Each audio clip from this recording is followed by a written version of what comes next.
Valve has updated their refund policy, and in doing so, they made an explicit feature out of a new trend that's been frustrating gamers for the last few months, if not longer. By making this a new full-fledged feature, gamers feel like Valve is co-signing this trend and cementing its status in the game industry as something that will become much more insidious and certainly much more than a trend. I'm going to give you all the facts, the good, the bad, and the ugly, and I want you to sound off in the comments. Is this a bad look for Valve, or is this perfectly fair considering where the industry is headed? We're also going to talk about Valve's mysterious updates. They actually just introduced a new major version of SteamOS on one of the lower channels, but I have some questions. There was also a big new game that landed on the Steam Deck. It has excellent performance and solid Steam Deck compatibility, but people are frustrated with this release, so I've got to give you the scoop on that too.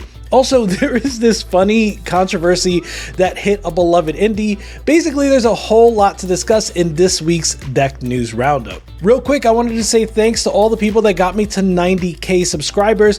I didn't just want to say thank you though, I also want to actually thank you with Steam points. I'll tell you more about that later in this video, so watch out for that. By the way, over half of you watching are not subscribed at all, and I am less than 9,000 away from that silver play button, so you know what to do if you think this channel deserves it. Steam has consistently had the best refund policy that I've seen in all of digital gaming. You can easily request a refund through Steam support, and if you do so within 2 weeks of buying and you have played the game for less than 2 total hours, Valve is going to issue that refund with no questions asked whatsoever.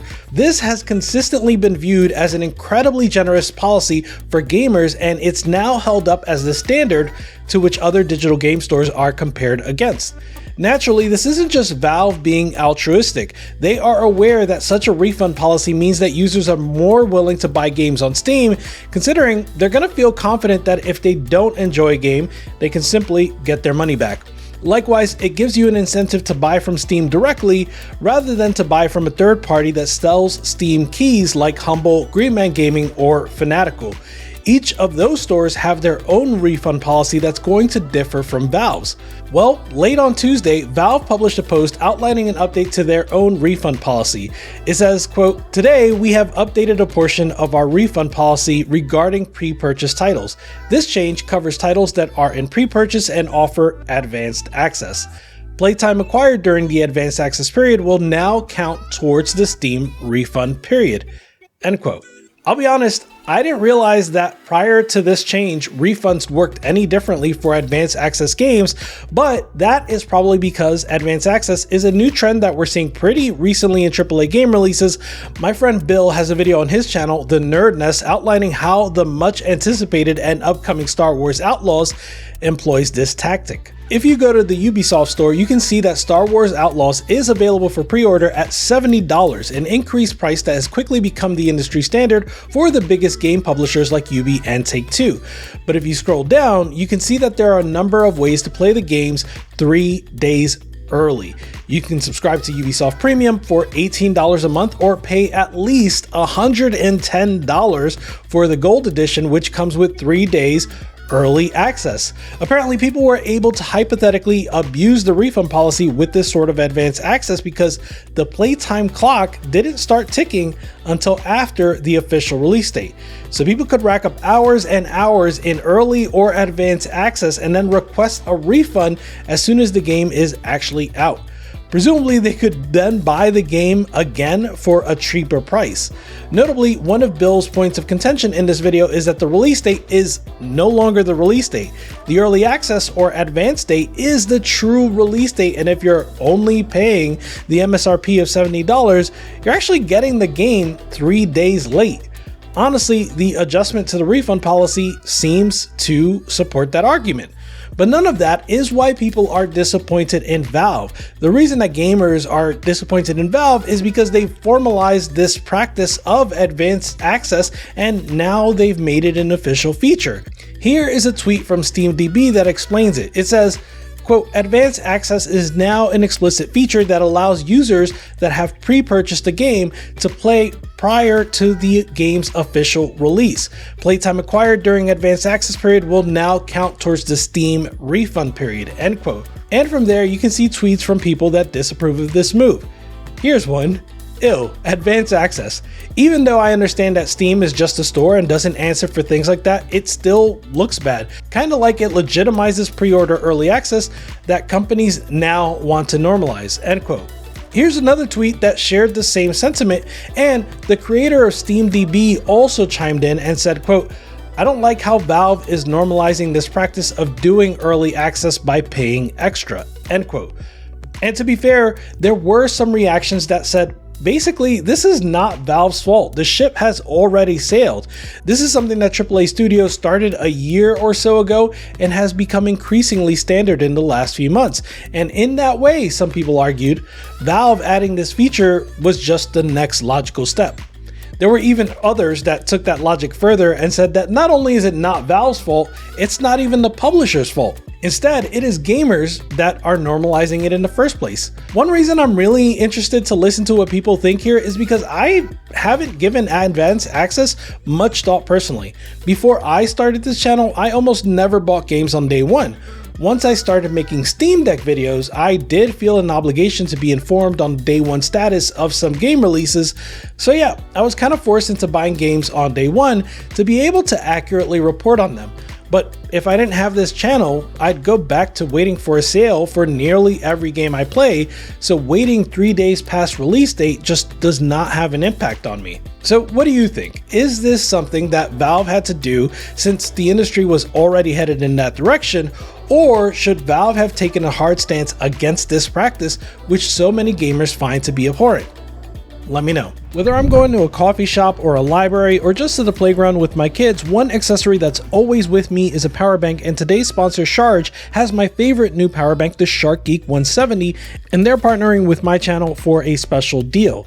Do you want to charge your earbuds, your phone, or maybe a play date? Do you want to charge a Steam Deck? How about 2 Steam Decks?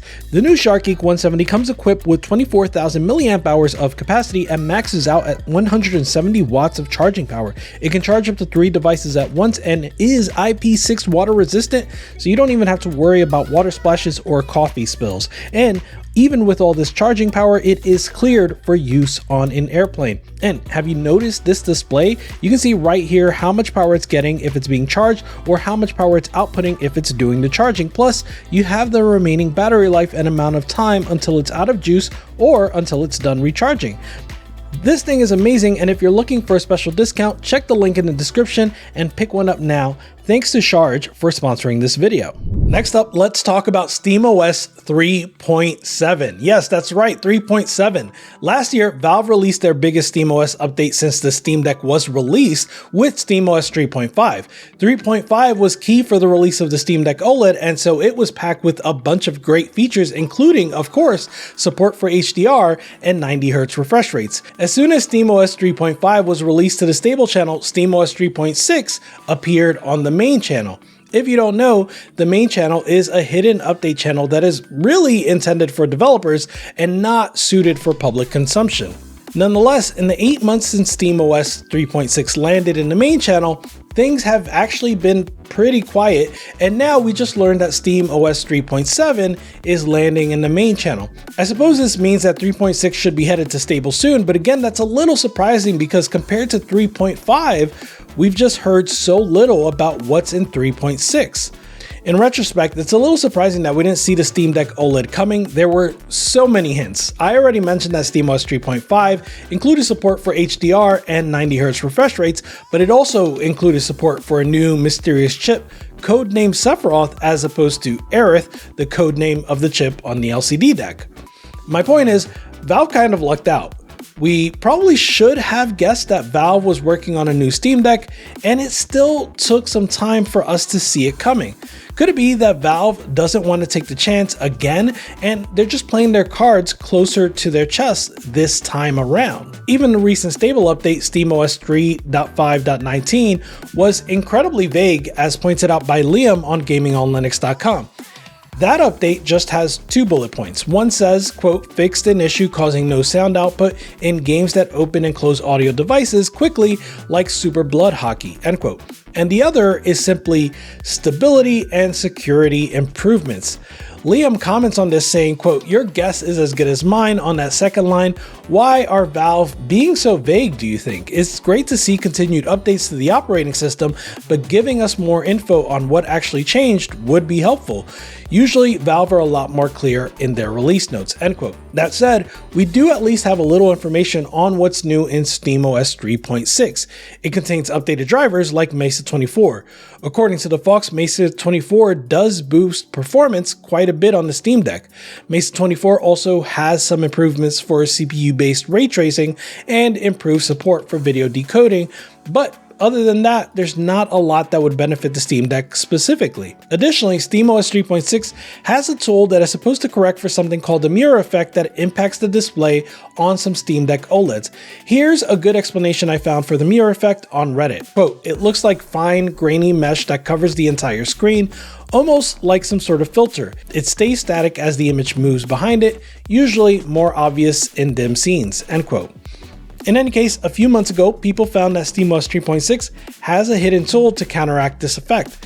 Naturally, some folks tested it, and you can see the results of that correction here. Finally, SteamOS 3.6 appears to use a different or additional method for reducing RAM usage than SteamOS 3.5. 3.5 prefers to use swap files, which are files on a physical disk that are used as virtual memory and allow Steam Deck to reduce what's stored in the physical RAM. SteamOS 3.6, on the other hand, is using ZRAM by default. As opposed to swap files, ZRAM compresses memory and continues to store this now reduced data load on physical RAM. Without doing in-depth testing on both methods, I'm not sure which of these two has a better net impact on video game performance, but my friend Kyle, aka CryoByte, and the author of Cryo Utilities, has actually been testing ZRAM as long as he's been testing swap, and he says that using ZRAM performs much better than not using ZRAM, similar to swap up until the point that your physical RAM is exhausted. At that point, the game is going to perform 10% worse until enough memory is evicted. He adds that, quote, the ideal layout is actually ZRAM and swap, but I've not tested that specific combo enough to make sure that it has no drawbacks, end quote.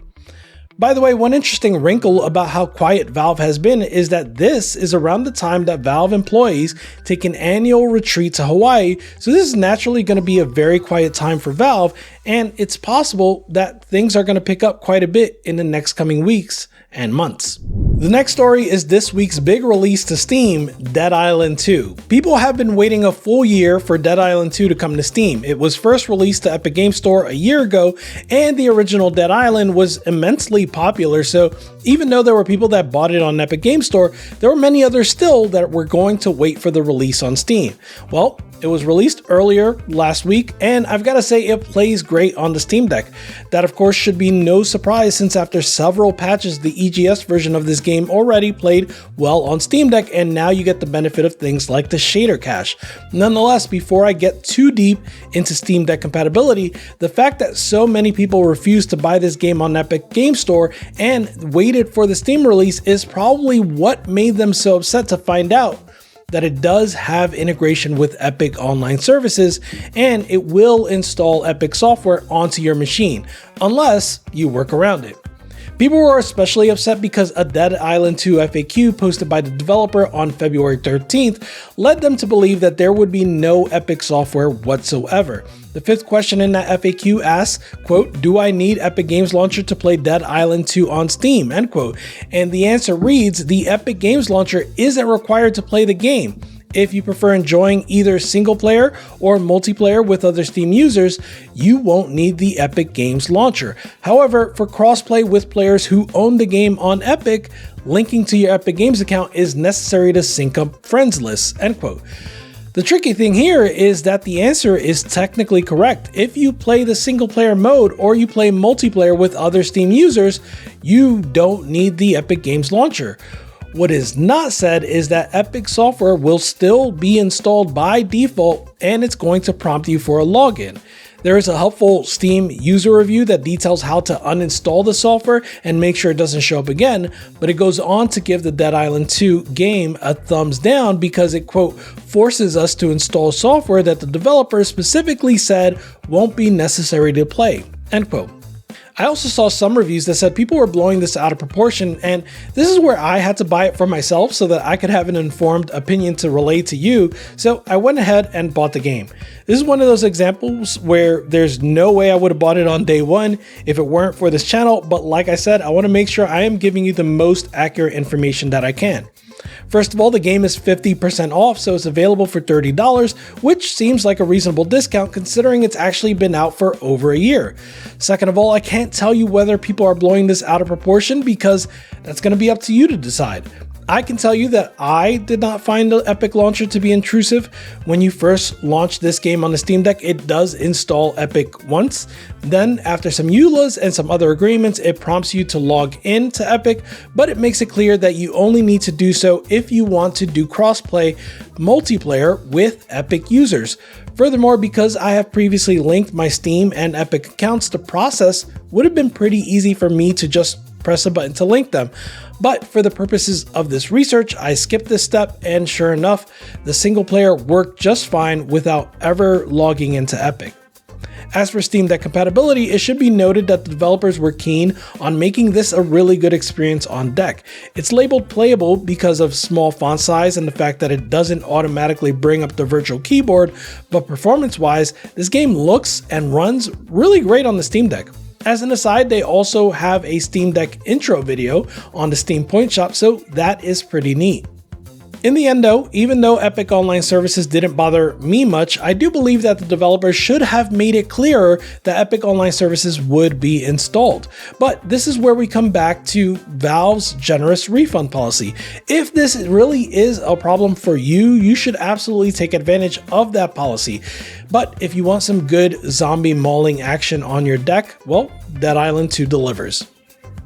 By the way, I mentioned that I would give away points. In order to make this as seamless as possible for you and for me, if you leave a comment below, I will reply with instructions on how to get Steam points from me. I have over 500,000 and I barely use them, and I figure you can use them for some Steam Deck intro videos if nothing else. So yeah, drop a comment and I'll give you those instructions. Yeah, drop that comment.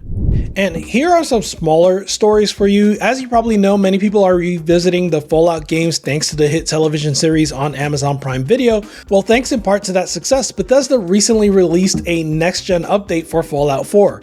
This made the game verified on deck, but oddly made some things objectively worse. As reported by Steam Deck HQ, it removed the ability to change the graphical options in-game. So yeah, apparently they needed to remove the pre-game launcher to get the verified tick, but that pre-game launcher was the only way to change the graphical options, so that sucks. Noah from Steam Deck HQ does point out that there's a launch command you can use to trick the game into thinking you're not on a Steam Deck, and this is going to fire the launcher, so keep in mind that you can do this in case you would like to change the graphical settings.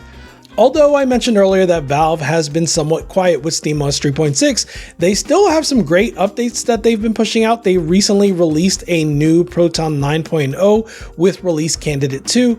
This has fixes to games like Sonic Colors Ultimate and Command & Conquer Red Alert 2, so perhaps it's worth checking out if one of those games was previously giving you issues. There's also a nice Steam input update for us gyro gamers out there. There are dozens of us. A few weeks ago, I mentioned a new Steam input function called Reset Camera Horizon.